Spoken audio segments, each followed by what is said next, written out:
Students dear students आज हम T.S..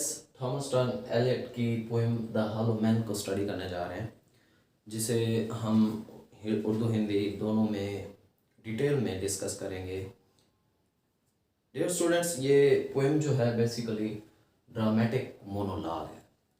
Dramatic monologue in sense that it is meant to be read in front of the audience. It has theatrical qualities. ये theatre के अंदर एक audience के सामने सुनाई जाती है, गाई जाती है कि लोग जो कि ड्रामेटिक मोनोलॉग जिसका बेसिकली मतलब है ये एक लॉन्ग स्पीच होती है बाय सिंगल पर्सन। ये इस पोएम के अंदर जो poem writer Thomas Stearns Eliot हैं वो लिखते हैं कि ये जो मॉडर्न पीपल हैं इनको तनकीद का निशाना बना रहे हैं कि ये बेसिकली इनएक्टिव है।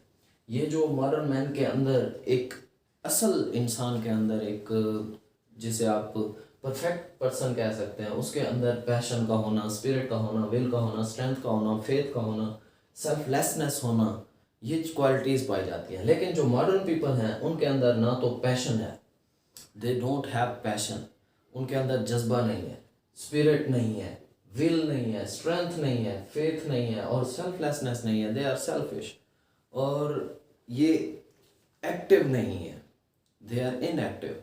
तो इस पोएम को हम डिस्कस करते हैं, देखें किस तरह से उन्होंने जो मॉडर्न लोग हैं उनको तनकीद का निशाना बनाया। The first line is we are the hollow man.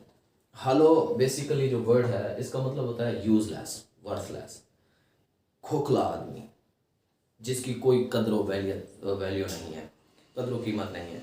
तो इस तरह का आदमी इस माशरे में किसी काम का नहीं होता। We are the hollow man, हम खोखले आदमी हैं। We are the stuffed man, हम भूस भरे आदमी हैं। आपने गांव में खेतों में एक स्केयर क्रो देखा होगा कि एक कपड़े का पुतला बना दिया जाता है और उसके अंदर घास फूस डालकर उसे खड़ा कर दिया जाता है ताकि कोई परिंदा वगैरह वहाँ पर ना आए। वो ना तो कोई हरकत कर सकता है, ना ही मूव कर सकता है, ना ही कोई जज्बा रखता है, ना ही कुछ।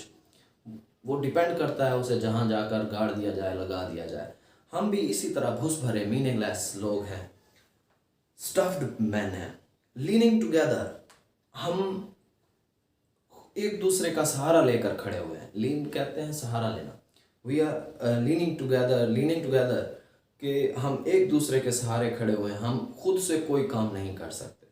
वी आर डिपेंडेंट, हम दूसरे पर इन्हसार करते हैं कि वो काम करेगा और ये मतलब इसका भी काम हो जाएगा।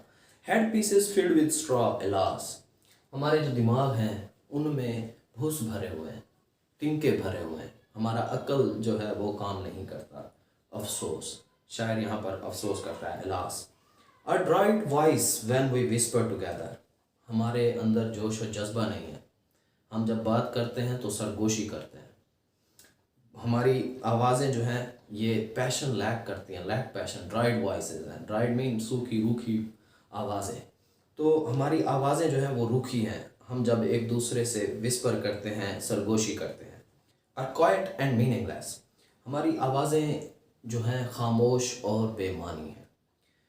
As wind in dry grass, अब शायर जो है वो हमारी आवाज़ों को एक सूखी घास पर चलने वाली हवा से तशबीह देता है। सिमिली यहाँ पर यूज़ हो रहा है कि हमारी आवाज़ें जो हैं वो बेसिकली किसी सूखी घास पर चलने वाली हवा का एक शोर है, लेकिन बेमकसद है, बेमानी नहीं है।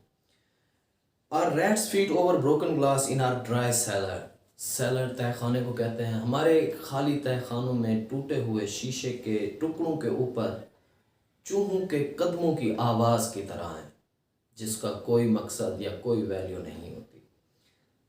शेप विदाउट फॉर्म, हमारी शक्लें बिगड़ी हुई हैं जिनकी कोई फॉर्म नहीं है, कोई सूरत नहीं है। हमारी शक्लें जो हैं वो बिगड़ी हुई हैं। शेड विदाउट कलर्स, हमारी जो रंग है हमारे वो बेरंग है।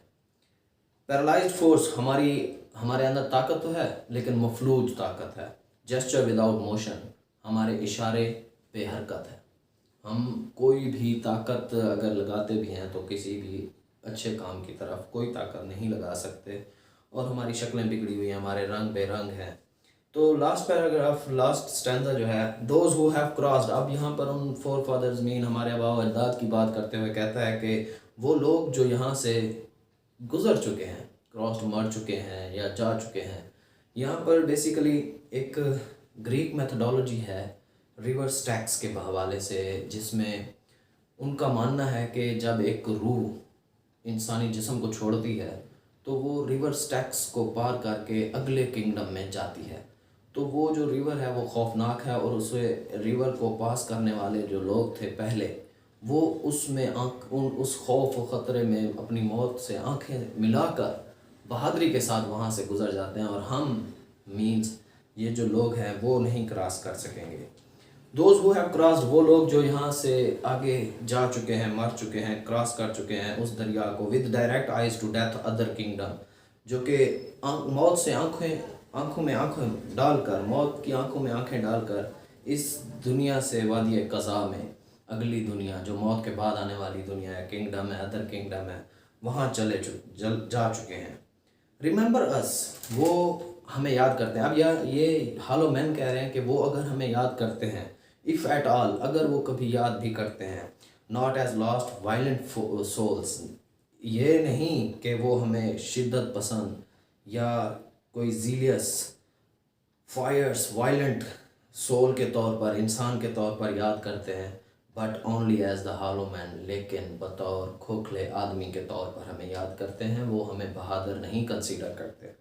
द स्टफ्ड मैन, एक भूस भरे आदमी जो कि किसी काम के नहीं हैं, जिनकी ना तो कोई भी मतलब के एक्ट वैल्यूएबल है, वो इनएक्टिव हैं, स्पिरिटलेस हैं, स्ट्रेंथलेस हैं, सेल्फिश हैं, सेल्फलेसनेस उनमें नहीं है, एक दूसरे के सहारे पर खड़े हुए हैं और वो खुद से कुछ नहीं कर पाते। This was the poem that was written by compose by T.S. Eliot, Thomas Stearns Elliott.